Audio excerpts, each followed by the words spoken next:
First takes on YouTube. This season, the NBA will debut its first ever in-season tournament. It's a tournament within the existing season where every NBA team will compete for the NBA Cup. The schedule was released yesterday with games beginning in November, culminating in a championship game in Las Vegas on December 9th. The higher stake games in the fall will get some great matchups, including LeBron James KD matching up for the first time since 2018 as the Suns host the Lakers on November 10th on ESPN. Amber, Mad Dog, how excited are you? Well, again, listen, you give the NBA a lot of credit. A lot of people didn't like the play-in tournament. That worked out well. I get into the play-in tournament there. We find out the last two seeds. This is a little convoluted. It's a little complicated to follow.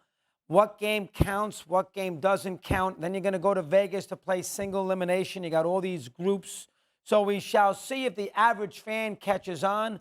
The winning prize is $500,000 per man. A lot of these guys making $40, $50 million. Are they going to get wrapped up by playing for $500,000? But I do agree with the premise. Let's jazz up the regular season. Put a little accent on it. Put a little juice in it. So I'm okay with that. But it is a convoluted thing if you try to follow it. It's not that easy. What games are tournament-oriented and what games aren't? Because God forbid we go from 82 to like the 60 that we probably should have to That's make exactly the regular right. season matter more. This is the NBA finding a way, or trying to find a way anyways, to make these regular season games actually matter and the eyeballs actually go to the screens so that they can get more revenue. This is all about television rights. Like they sold it in the WNBA with the Champions Cup. That's what they're trying to do here in the NBA. I don't hate the idea. I know Adam Silver has been watching the soccer model over in Europe for a very long time. Unlike the soccer model, though, in Europe, over here, this will be regular season games. It will count towards your regular season schedule. So I don't hate that portion of this thing. The players will have a reason to show up. They will have a reason to play. I don't know if $500,000, if you're an NBA player, if you win this thing, is that much of an incentive. But your regular season record that counts towards the playoffs and that play-in tournament, which is so excellent that Adam Silver did, that counts, that matters. So we'll see if eventually Silver will be able to sell this thing for TV rights and if fans will really, truly buy in. I still have a hard time believing, frankly, that for you fans think the right now move it's going to matter. Be less games. No, that's the way to do it. That's the way Amber's to do it. They're just 100%. trying to find a way around it any way they can because less games means less money. Less money, absolutely. So the Celtics are favored to win it. Does that mean anything to you? Who cares? I mean, who cares? The only thing that matters right now out of this thing is the San Antonio Spurs with Wemby. They are supposed to have the most televised games here in this early group stage. Oh, they are. That is by design. That's a good point. Now, that listen, is very, very much by design. If the Celtics are supposed to win the NBA championship, well, then they would obviously be favored in this particular event. It's the same deal. Every team is participating.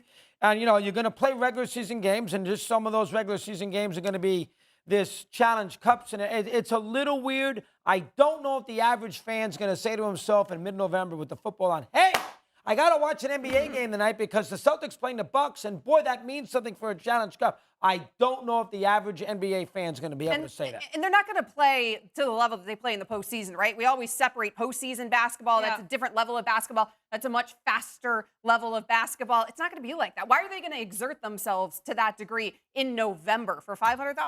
Like, come on. I mean, it's also the matchup, seeing the matchups. You get to see Wembanyama 3 times in prime time. As you said, and you know it's the Stars. And I don't blame getting to see the Stars match up. And remember, you can't blame Silver. He's trying to do something here.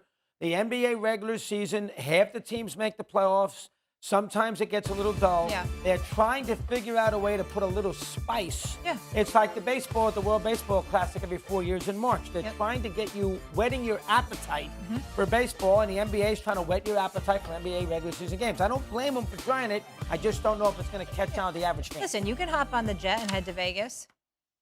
For the finals and the semis? No, for December. Why? Because the finals there. They got the they got the semis and finals in Vegas. Don't they have? So I can get out there, and was it December 9th? Maybe I'll do that.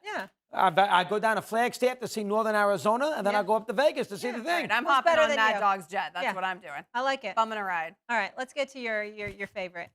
Quick take here. A Dodgers fan sitting behind home plate told the star outfielder Mookie Betts he'd name his unborn daughter, her middle name, Mookie, if he hit a home run. Mookie did his part, and the fan came through. Oh my, that is a cute baby. Giuseppe Mancuso posted to Instagram a bet's a bet. Meet Francesca Mookie Mancuso. Mookie said it's one of the coolest moments of his career. Wow. Did Mom get any say? That's just going to say that. Did the missus have a chance to allow Mookie to be the middle name? I mean, my goodness. I hope she was in on this. Yeah, I hope she was on board with it. That is a cute story. And then and the Dodgers have been playing unbelievable. They've won like 14-15, and they've been hot. And Mookie, of course, did a wonderful job there. Listen, it's the middle name, so she could always be That's true. Francesca, M. Yeah, that's a good point. It's the middle name. It's a great story. Come on, she'll be telling that story throughout her entire life. That's super cool. And Mookie recognized it, one of the coolest moments he's ever had. So there you go. That's good, too. Yeah. Now, if you did a bet, would you name your child after a bet? Like, if that was the bet. Absolutely not. Even a middle name? My wife wouldn't allow it.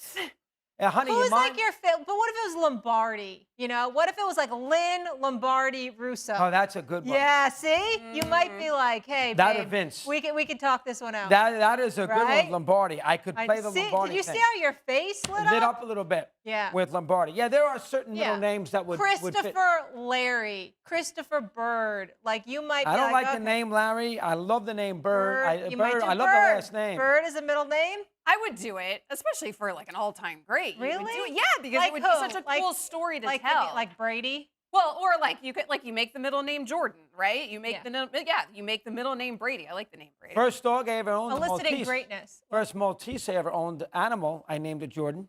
Oh, I'm learning more about you. You have Malteses. I did. It was either Jordan or Pippin, and we went to Jordan. We did Jordan. Wow. Yep. Do you have any dogs now? Yeah, two. Two? I did have three, two. What kind? I have a golden retriever, and I have a mini doodle.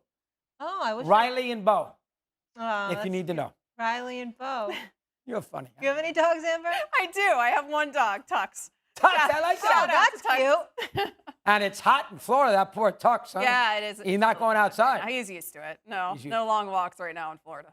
I love it. All right. That was fun, guys. Thanks for watching. Be sure to watch First Take Monday through Friday, 10 a.m. Eastern on ESPN. And check out more exclusive First Take debates right here on YouTube. Have a fabulous day, everybody.